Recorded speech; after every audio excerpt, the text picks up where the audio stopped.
নমস্কার বন্ধুরা, sports news 247-এ তোমাদের সবাইকে জানাই স্বাগত।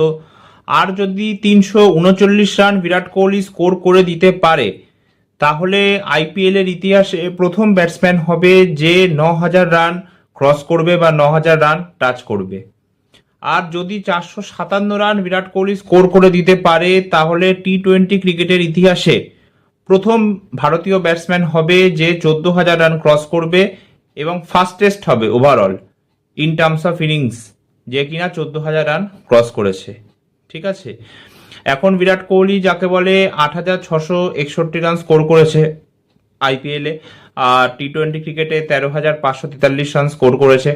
এবার আইপিএলে যদি আমরা দেখি তাহলে 8661 রান তো স্কোর করেইছে বিরাট কোহলি 259 ইনিংস খেলে, 63টা ফিফটিজ আর 8টা সেঞ্চুরি সহ। আর 2 নম্বরে রয়েছে কিন্তু রোহিত শর্মার এই মুহূর্তে 267 ইনিংসে 7046 রান আছে, 47টা ফিফটিজ আর 2টো সেঞ্চুরি সহ।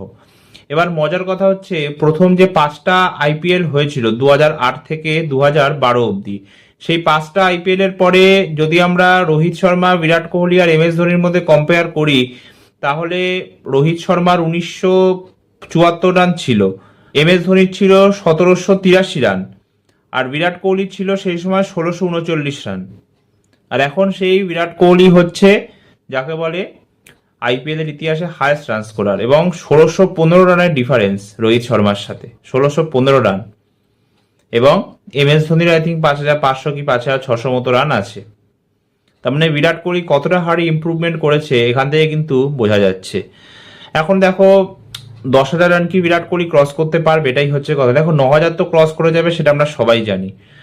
2023 থেকে 2025 এই 3টে আইপিএল সিজনে কিন্তু Virat Kohli total 2037 run score করেছে। 2023-এর আইপিএল এ স্কোর করেছিল 639, 2024-এ 741, আর 2025-এর আইপিএল এ কিন্তু 657 রান স্কোর করেছে। মানে টোটাল হচ্ছে 2037 রান কিন্তু বিরাট কোহলি 3টে আইপিএল এ স্কোর করেছে। এবার 2026 আর 27-এর আইপিএল যদি খেলে বিরাট কোহলি তাহলে 10,000 রান ক্রস করাটা মুশকিল হয়ে যাবে। মানে প্রত্যেকটা আইপিএলে তাহলে যাকে বলে 700 রান করে করতে হবে। কিন্তু যদি বিরাট কোহলি 2028-এর আইপিএলটাও খেলে দেয় তাহলেও আরামসে যাকে বলে 10,000 রান ক্রস করে যাবে। ঠিক আছে, তাহলে কোনো চিন্তা নেই, তাহলে একদম 10,000 ক্রস করবেই করবে। তো আমরা সবাই এই জন্য চাই যে আমাদের কিং কোহলি যেন অ্যাটলিস্ট 2028-এর আইপিএলটা অব্দি খেলে দেয়। বাকি দেখো এখন আইপিএল অনেক ফ্ল্যাট পিচ হয়। ঠিক আছে, আগে যখন আইপিএল হতো তখন একটা কোয়ালিটি পিচ হতো আইপিএল, এখন সেটা আমরা দেখতে পাই না। এখন রান স্কোর করা আইপিএলে যাকে বলে অনেকটা ইজি হয়ে গেছে। উইজডেনের আমি একটা রিপোর্ট দেখছিলাম, উইজডেন ক্রিকেটের, তো সেইখানে দেখাচ্ছিল যে 2008 থেকে 2022-এর আইপিএল অবধি মানে 15টা সিজনে টোটাল 133 বার 200 প্লাস কোর্স হয়েছিল। ঠিক আছে আইপিএল এ। আর 2023 থেকে 2025 এই 3টে সিজনে 130 বার 200 প্লাস কোর্স হয়ে গেছে, 130 বার।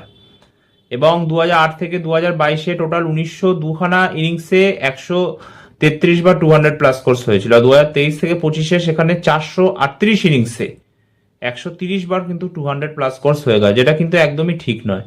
মানে 2023-এ যাকে বলে 37 বার, 2024-এ 41 বার, এবং 2025-এ কিন্তু 52 বার হয়ে গেছে। এবং এটার অনেক কারণ আছে, যেমন একটা তো যাকে বলে ইম্প্যাক্ট প্লেয়ার রুল, সেটা তোমরা বলতেই পারো, যেটা আমার মতে ঠিক নয়। কিন্তু ঠিক আছে, প্রত্যেকটা ক্রিকেট লিগ যার যার নিজস্ব, তো সে নিজের ইচ্ছা মতো বানাবে, তা নিয়ে কারোর কিছু বলার নেই। আর দ্বিতীয়ত হচ্ছে সেটা হচ্ছে ফ্ল্যাট পিচ অনেক হয় এখন, আগে এত ফ্ল্যাট পিচ হতো না। যেমন 2023-এর আইপিএল মনে আছে যখন খেলা হতো, তখন লখনৌতে যখন খেলা হতো তখন খুব স্লো পিচ হতো, মানে 125-30 রান এভারেজ স্কোর হতো, সেটাও ডিফেন্ডেবল স্কোর হতো, যেমন সেই 2024-এর টি-20 ওয়ার্ল্ড কাপে নিউ ইয়র্কে হয়েছিল, সেরকম টাইপের পিচ হতো। কিন্তু এখন যাকে বলে 2024 সাল থেকে আমরা দেখছি লখনৌ থেকে এরকম ফ্ল্যাট পিচ হয়। ঠিক আছে, তো এটাই হচ্ছে ব্যাপার। হ্যাঁ, আমি চাই একটু যেন নিউট্রাল পিচ হয়, যেন ভালো খেলা দেখতে পাই আমরা। এমন না হয় যে প্রত্যেক ম্যাচে 200, 220, 30 রান স্কোর হচ্ছে। হ্যাঁ, যেমন যে 2024-এর আইপিএল 8 বার 250 প্লাস স্কোর্স হয়ে গেছিল, যেটা টি-20 ক্রিকেটে মানে ভাল লাগে না।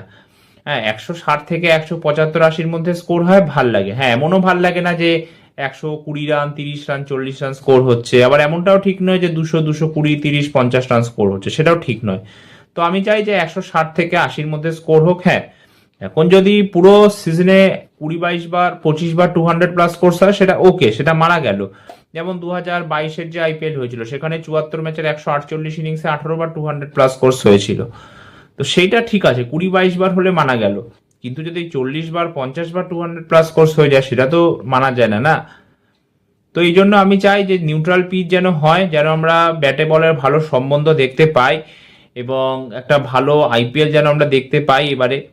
তো এই ভিডিওটা এতটাই, আবার দেখা হবে একটা নতুন ভিডিওতে। ততক্ষণ সবাই সুস্থ থেকো, সাবধানে থেকো, ধন্যবাদ।